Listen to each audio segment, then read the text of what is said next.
Hello, everybody. My name is David McDermott, Director of hexatext.co.uk. Sorry I can't be with you today to talk to you about our work.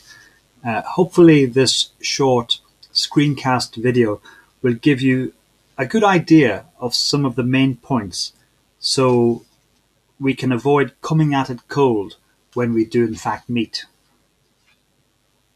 The LEAP program is designed to develop the quality of teaching in schools by developing the capacity of teachers and leaders. Our emphasis is on evidence-based practical strategies, helping teachers to broaden their repertoire of approaches to teaching and learning. The goldfish bowl metaphor is something I like a lot. It helps us to value what teachers do at present, their existing bowl. The LEAP program encourages them to trial new approaches, maybe different approaches, that may be seen as possibly more independent or even risky. The idea is to build their capacity to stretch their comfort zone. So the LEAP is the coaching with video program within our organization, which we call Hexatext. The hex is the hexagon of the 6-part lesson, which I'll share with you later, and the text is teacher excellence. So do have a look at our website, hexatext.co.uk, and you can also follow us on Twitter at hexatextedu, where we share some ideas we see on our travels. I'm sure you'll be glad to hear that our training is, in fact, extremely practical. We share ideas, both generic and subject-specific, that you can use immediately in your classroom. Amusingly, in one school in the past, we were discussing metaphors and similes. One delegate said LEAP was like the Argos catalogue of teaching and learning. So hopefully it will in fact be full of the things you've always wanted.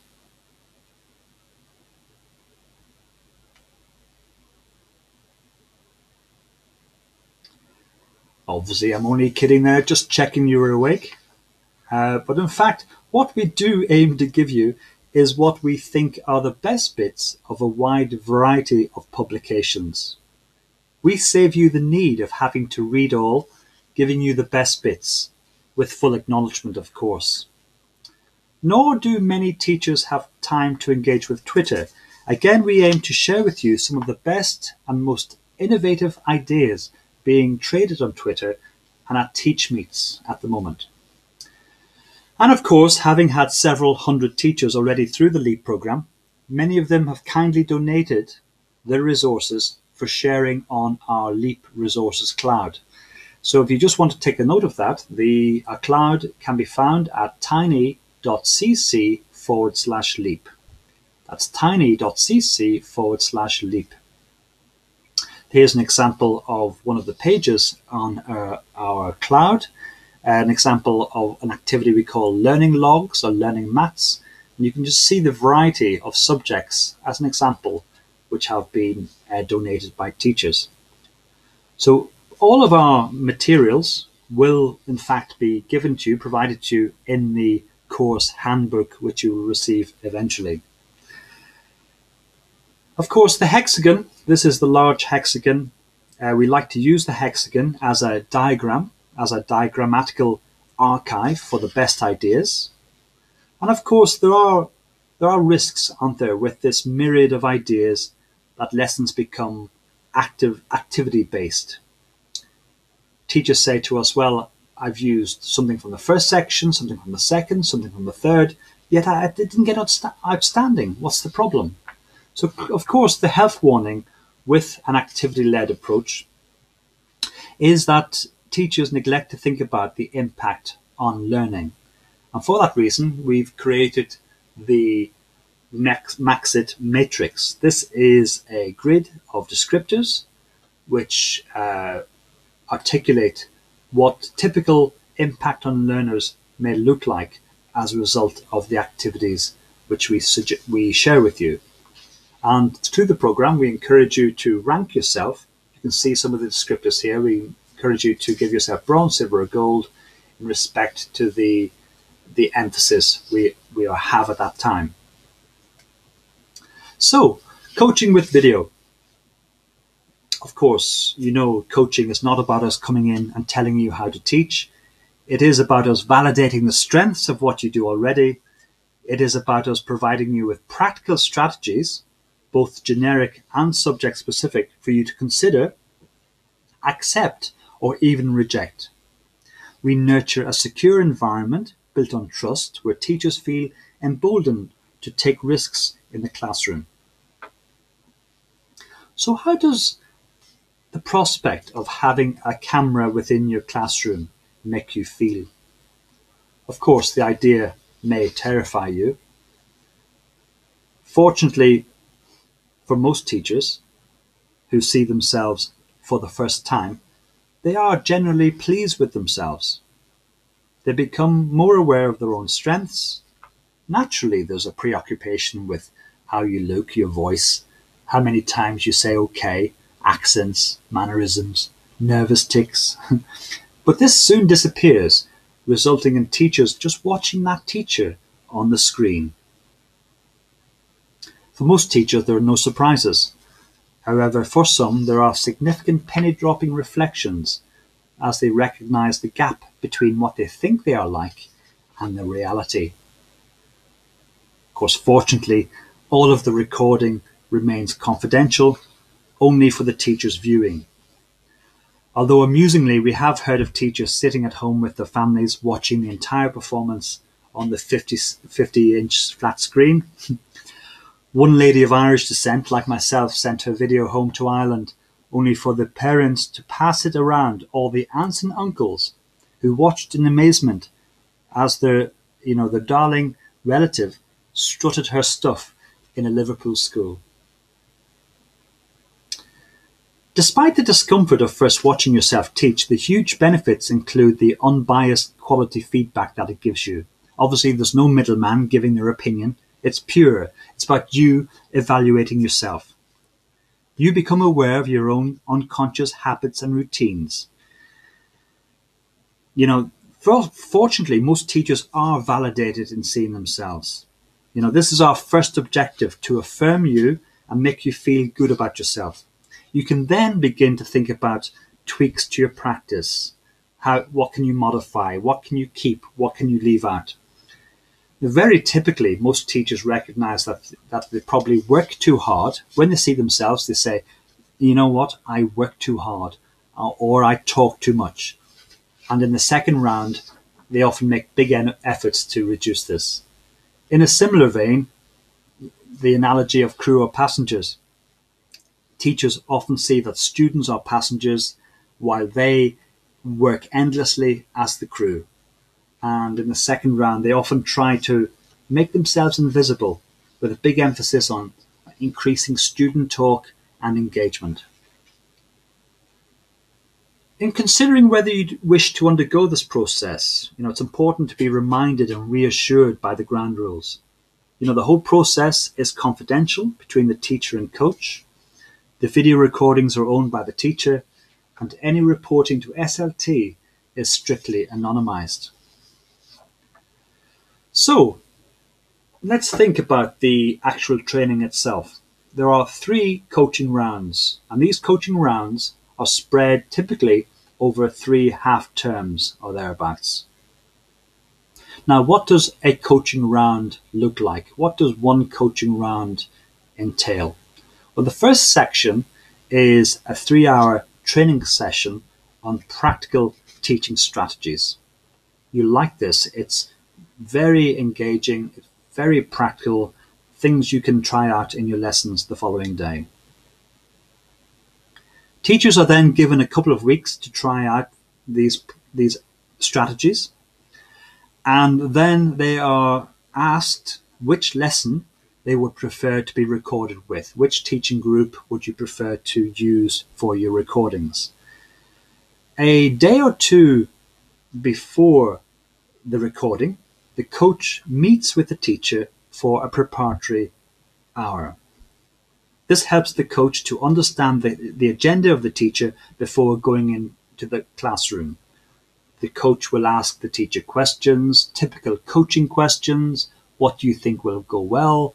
What do you think will be the challenging bits? What can you do to minimize the challenge, and so forth. Also, what data would you like me to collect? i.e., what do you want me to record? Allowing the teacher to determine where the recording happens. Do they want to be recorded themselves? Do they have certain students in mind they would prefer to be recorded, and so forth? The teacher obviously watches the video in their own time, and then a couple of weeks after the recording, the coach meets again with the teacher for a reflective session. And that's where they revisit the questions and the answers from the prep session and encourage teacher reflection. So looking at it, in reality, the extra time for a coaching session is only about 2.5, 3 hours in total for an entire half term. So just 3 hours for a half term to undergo a coaching cycle.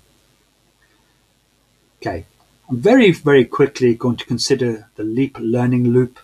This is an accelerated learning cycle which we consider in each training event. The first section of this is planning for engagement, thinking about starter activities, bell time activities that hook children. Then going on and looking at practical ways of motivating students with regard to learning objectives and success criteria. Then thinking about teaching new information. This is typically where the teacher maybe falls foul of talking too much. So thinking of ways of transferring information without excessive teacher talk. And then making sense. This is where the students actually do something with the new knowledge in order to embed and consolidate their understanding. And this is often where outstanding happens. The demonstrate learning is a variation on making sense, and reflect on learning just probably speaks for itself. I would say typically teaching information and make sense are the most important. And these will form the main core of the training sessions. So this is the LEAP learning loop. And so we consider this in each training session. So as I said, there are 3 coaching rounds. And you may ask yourself, well, what's he going to do differently in each of the rounds? Now, what we adopt is a lens approach. So we have the learning loop and we adopt 3 lenses. So these are going to be 3 foci or perspectives, lenses looking at the loop. So there will be an emphasis, a different emphasis each time. So just have a think for a moment about what these 3 lenses could be. If I show you 3 images that represent the lenses, I use the analogy of mountaineering. Okay, so you can see the mountaineering analogies. In the foothills of the mountain here, people are smiling, feeling quite energized. Then there's a bit of a steep climb here. Things are getting a bit tougher. Then at the top of the mountain, looking at the map, taking stock, looking back, thinking about where they've come from and where they're going. So the 3 lenses, if I tell you, the first lens is about motivation and enjoyment. We call it set the stride. Second lens is challenge and resilience. Consider the climb, we call it. And then the third lens is achievement and reflection. We call plot the progress. Okay. So these are the 3 lenses we adopt on the 3 rounds. This is the global visual that represents the 3 rounds. So engagement, enjoyment in the first lens, how we extend and challenge children in the second, and then the third one is plotting the progress. This is the visual then for the entire LEAP program. Now, we're just on the home straight now, almost finished, looking at sustainability. Obviously, the school is making an investment in LEAP, and naturally it's wise to think about its impact and sustainability. What happens when the LEAP van moves away from the school? There will be an impact report for the head teacher and governors. But as I said previously, this will be anonymised, but it will act as evidence of the investment the school has made. However, we have to think about the importance of a number of teachers who may want to continue carrying the torch forward. So thinking about the future, once LEAP has departed, how can a number of teachers help to sustain the impact? And this is where we start to think about LEAP lead learners. Those who volunteer ultimately to be video recorded, these teachers will be encouraged to become LEAP lead learners. These are teachers who may be willing to replicate the coaching process they've undergone personally. They may be buddied up with an interested colleague and would conduct the same type of coaching conversation whilst recording, with the recording as well. Lead learners are not better or superior teachers. They are simply teachers who are enthusiastic and willing to support other teachers in reflecting on the practice. So in summary, envisage 3 options, 3 tiers, 3 packages as part of the LEAP training. Now, as a minimum, everybody will be expected to undergo the training sessions, to attend, to enjoy, and be inspired by the 3 training sessions. And I'm pretty confident you will be inspired on account of its practical nature. On the silver level, similarly, to attend the training sessions and then to undergo 3 coaching with video rounds. As I explained earlier, this is just 3 hours of a coaching round, you on the video. I don't think it's a significant burden. And then in the gold package, similarly, like the solos, you undergo the coaching rounds, and then ultimately you may be encouraged, you may be interested in becoming a lead learner, which would be an occasional budding with other colleagues in supporting and replicating the processes you've undergone. Right, so thank you for listening. If you have any other questions, do get in touch with me through the website. You can see my email there, david@hextex.co.uk, or give me a call. I just want to share with you a little video, 3-minute video, on some teachers talking about the impact of LEAP. These are teachers from Thornley High School up in Bolton, and I'd just like to finish with this. So thank you for listening, and hope to see you soon. You actually realise that being filmed is not as bad as you actually think it's going to be, and by Lens 3 you need to forget that the camera's even there. And actually it kind of energises you to see yourself in action, see the kids in action. I think we're changing. What are we changing? Jess, you mentioned it before. What are we changing? I've realised that actually I appear quite confident, and that was quite pleasing to watch. It was also really nice to see some of the relationships that I've built with the students in action. 100%. Where do we put our motivation by in? Finding that I was a little bit over-dependent, or the kids were a little bit over-dependent on me in the lessons, and it was about moving them to more independence.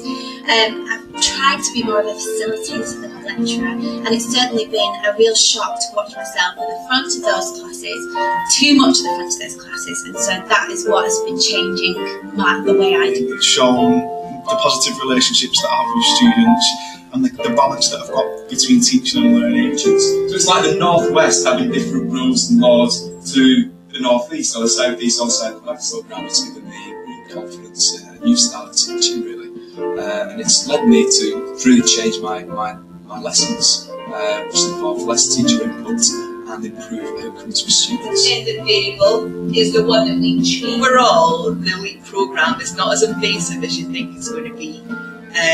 It is slightly cringing watching yourself from time to time using the same phrases, seeing your same actions that you use, but it's a very, very powerful way of getting very, very good feedback. My advice would be really for anybody who's thinking about embarking on this programme, to stick with it.